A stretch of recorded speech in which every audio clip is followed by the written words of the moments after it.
جمعے کے دن یا حیو یا قیوم کا وظیفہ۔ جمعے کے دن یا حیو یا قیوم کی تسبیح اور سورہ کوثر پڑھتی ہوں تو غیبی فرشتے رزق دے کر چلے جاتے ہیں، گھر رزق اور دولت سے بھر جاتا ہے۔ سامعین سے وقار، السلام علیکم ورحمۃ اللہ وبرکاتہ۔ جمعے کے دن صرف ایک تسبیح پڑھ لیں، گھر سے بے سکونی کا، بے برکتی کا خاتمہ ہو جائے گا۔ رب کریم سے مانگی ہر دعا قبول ہو جائے گی۔ جو بندہ یہ عمل کرے گا اس کے گھر سے غربت اور محتاجی دور ہو جائے گی۔ آپ کی زندگی میں انشاءاللہ ہر طرف سے سکون ہوگا، رزق کی کوئی کمی نہیں ہوگی۔ اگر آپ ایک ایسی زندگی کا آغاز کرنا چاہتے ہو جس میں غربت، تنگ دستی نہ ہو، نہ پریشانیاں ہوں، تو جمعے کے دن پاک صاف ہوں، اچھا لباس پہنیں، مصلی بچھائیں اور یہ تسبیح پڑھ لیں۔ یہ وظائف سب کے لیے خوشیوں کا خزانہ ثابت ہوں گے۔ جب دکھ سختی کے ساتھ مسلط ہو جائیں، حاجات اور مقاصد میں کامیابی نہیں ملتی ہو تو ان کو اپنی زندگی میں شامل کر لیں، آپ کی ہر دعا قبول ہوگی۔ یا حیو اور یا قیوم اللہ پاک کے صفاتی نام ہیں اور اللہ پاک کے ہر نام میں برکت ہی برکت ہے۔ یا حیو یا قیوم بہت ہی بابرکت ورد ہے۔ اگر کوئی مصیبت یا پریشانی آ جائے تو باکثرت سب لوگوں یا حیو یا قیوم پڑھیں تو انشاءاللہ سب آفتیں دور ہوں گی اور مشکلات حل ہو جائیں گی۔ نبی کریم صلی اللہ علیہ وآلہ وسلم نے حضرت فاطمہ رضی اللہ عنہا کو ان ناموں کے پڑھنے کی تلقین فرمائی اور فرمایا کہ یہ حضوری کیفیت رکھنے والے اللہ کے نام ہیں، ان کو صبح و شام میں ضرور پڑھ لیا کرو۔ ایک دفعہ سرکار دو جہاں صلی اللہ علیہ وآلہ وسلم نے صحابہ کرام سے فرمایا، تم کو کوئی ایسی چیز نہ بتاؤں جو تمام اعمال میں بہترین ہو اور تمہارے رب کے نزدیک زیادہ پاکیزہ اور تمہارے درجوں کو زیادہ بلند کرنے والی ہو اور سونے چاندی کو اللہ کے راستے میں خرچ کرنے سے بھی زیادہ بہتر ہو؟ تو عرض کیا گیا کہ یا رسول اللہ ضرور فرمائیں۔ فرمایا وہ اللہ کا ذکر ہے۔ حضرت ابو ذر غفاری رضی اللہ عنہ نے عرض کیا کہ یا رسول اللہ مجھے کچھ نصیحت فرمائیں۔ آپ نے فرمایا ہمیشہ اللہ پاک سے ڈرتے رہو، یہ تمام اعمال حسنہ کی بنیاد ہیں۔ عرض کیا کچھ اور فرمائیں۔ فرمایا قرآن مجید کی تلاوت اور اللہ کا ذکر کثرت سے کرو، یہ اعمال دنیا میں تمہارے لیے روشنی کا ذریعہ ہوں گے، تمہارے ذکر کا باعث ہوں گے۔ عرض کیا کچھ اور ارشاد فرمائیں۔ پھر فرمایا غریبوں سے محبت رکھو اور ہمیشہ ایسے لوگوں کی طرف دیکھو جو مال اور مرتبے میں تم سے کم ہوں۔ ہمیشہ سچی بات کہو، دوسروں کے عیبوں سے صرف نظر کرو اور اپنی خطاؤں کو نگاہ میں رکھو۔ تو جمعے کے دن کی فضیلت سماعت فرما لیں۔ بالخصوص جمعہ اور باقی عام دنوں میں بھی آپ لوگوں نے یا حیو اور یا قیوم اور سورہ کوثر کا وظیفہ کرنا ہے۔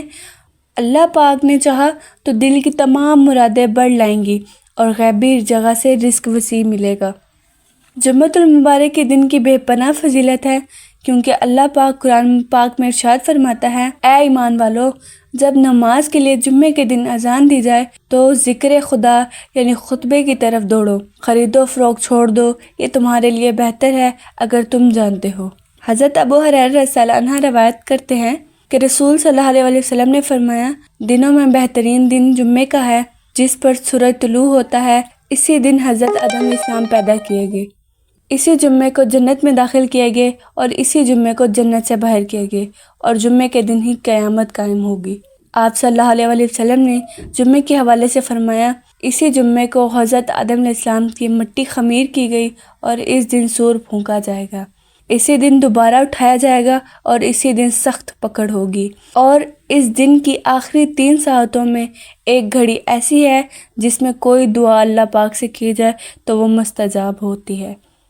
رسول صلی اللہ علیہ وآلہ وسلم نے فرمایا کہ جس مسلمان کو اس جمعے کے دن یا جمعے کی رات موت آتی ہے تو اللہ پاک اس کو فتنہ قبر سے محفوظ فرما دیتا ہے۔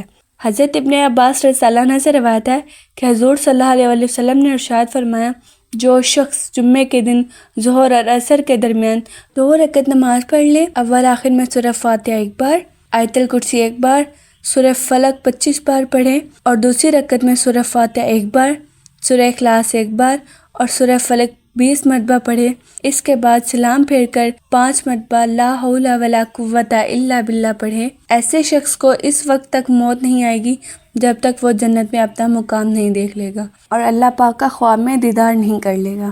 حضرت ابو درداء رضی اللہ عنہ سے روایت ہے، پیارے آقا صلی اللہ علیہ وآلہ وسلم نے فرمایا کہ مجھ پر جمعے کے دن درود کثرت سے پڑھو، کیونکہ یہ دن مشہود ہے، اس میں فرشتے حاضر ہوتے ہیں اور وہ درود پاک مجھ پر پیش کیا جاتا ہے۔ ایک اور روایت میں آتا ہے کہ جو شخص جمعے کے دن یا رات میں سورۃ دخان پڑھے تو اس کے لیے اللہ پاک جنت میں گھر بنائے گا اور 70,000 فرشتے اس کے لیے استغفار کریں گے۔ حضور اکرم صلی اللہ علیہ وآلہ وسلم نے فرمایا، جس نے جمعے کے دن صبح کی نماز جماعت سے ادا کی، پھر طلوع آفتاب تک مسجد میں بیٹھ کر ذکر خدا کرتا رہا تو اس کو جنت الفردوس میں 70 درجے نصیب ہوں گے، اور جس سے جمعے کی نماز جماعت کے ساتھ ادا کی تو اس کو جنت الفردوس میں 500 منزلیں عطا ہوں گی۔ جمعے کے دن کا خاص وظیفہ: جب کوئی تنگ دستی کی مصیبت میں گرفتار ہو تو دل سے یہ عمل کرنا ہے، اللہ پاک کی نظر رحمت کا امیدوار رہنا ہے۔ اگر اعتقاد کامل ہو اور تسلسل سے پڑھیں گے تو انشاءاللہ غریبی سے نجات پا کر صاحب مال ہوں گے۔ جب یہ وظیفہ ختم ہو تو اللہ پاک کے حضور رو کر دعا کریں کہ یا اللہ مجھے اس مصیبت سے نجات دے۔ چند دن عمل کریں گے تو اللہ پاک غیب سے آپ کی مشکل کشائی فرمائیں گے۔ بے شک اللہ پاک کے نام اور اس کا کلام سچا ہے۔ ہمیں اعتقاد کامل کے ساتھ عمل کرنا چاہیے اور کامل یقین رکھنا چاہیے کہ ہماری ہر جائز حاجت کو پورا کرنا اس پروردگار کا کام ہے۔ اس اسم مبارک کی تلاوت سے اللہ پاک عامل کو ترقی، رزق اور فراوانی دولت سے مالا مال فرمائے گا۔ یہ عمل مبارک بہت زود اثر ہے، اکثر اولیاء کرام کا مصدقہ اور مجرب ہے، ہر ضرورت اور ہر مقصد میں کامیابی کے لیے۔ جمعے کے دن اسم اعظم یا حیو یا قیوم کا کثرت سے ان گنت مرتبہ ورد کریں۔ رات کو جب سونے کے لیے لیٹیں تو تقریباً 3 منٹ تک اسم اعظم یا حیو یا قیوم کی تکرار کریں اور یہ تصور کریں کہ آپ کے ذہن میں اسم اعظم کی تمام قوتیں ذخیرہ ہیں۔ پھر آپ نے اپنے یا دوسروں سے متعلق امراض، سوال اور مسائل وغیرہ کو تصور میں لائیں اور اسم اعظم کی ذخیرہ کردہ قوت اسم اعظم کو اپنے ذہن میں حرکت دیتے ہوئے یہ خیال کریں کہ آپ کا فلاں فلاں مسئلہ حل ہو گیا، یعنی اس تصور میں ہو چکا گیا ہوگا کا عمل اپنی قوت سے دہرانا ہے جب تک آپ کے مقاصد پورے نہ ہو جائیں۔ اس عمل کو ہر روز جاری رکھیں، ہر ضرورت مند کر سکتا ہے، اجازت عام ہے۔ حاضر روائی کے لیے ہر روز ظہر کی نماز کے بعد ذیل کا وظیفہ 200 بار 7 دن تک پڑھنا بہت مجرب ہے۔ اول آخر درود شریف 11 بار پڑھیں۔ جب یہ اسم اعظم دعا پڑھیں تو اپنے مقصد یا حاجت کا خیال رکھیں۔ نماز کی پابندی لازمی ہے۔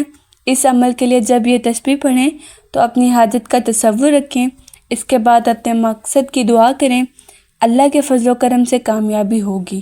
سورہ کوثر کا خاص وظیفہ: جس شخص کا کوئی بڑا مقصد ہو، حاجت ہو یا وہ پریشانیوں میں گھرا ہو تو سورۃ کوثر کے حوالے سے جو وظیفہ بیان کروں گی اگر اسی طرح روزانہ کی بنیاد پر پڑھنا شروع کر دیں تو آپ کی ہر دلی تمنا پوری ہوگی۔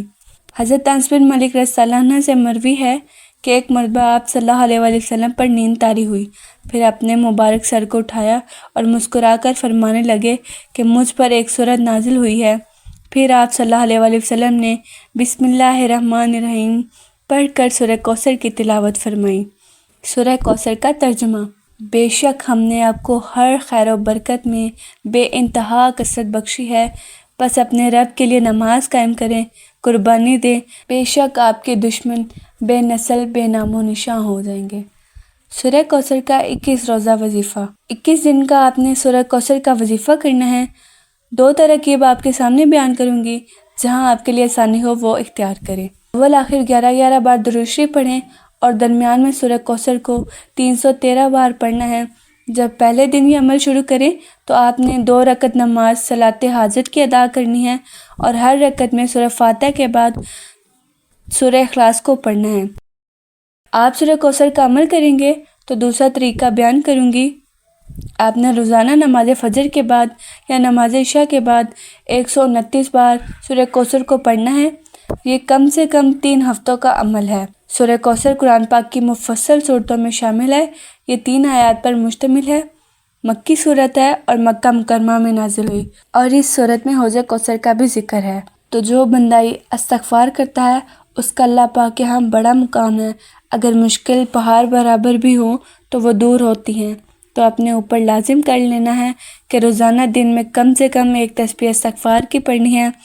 روزی کے حوالے سے مسائل ہوں، آمدن کم ہے، قرضوں کا بوجھ ہو، گھر میں پریشانی ہے یا محتاجی ہے، آپ استغفار پڑھیں گے، اللہ پاک کا ذکر کریں گے تو یہ ساری تنگی دور ہو جائے گی۔ یہ عمل جاری رکھیں اور آخر میں تمام بہن بھائیوں کے لیے دعا کریں کہ اللہ پاک سب کی پریشانیوں کو ختم فرمائیں اور دعا قبول فرمائیں۔ آمین۔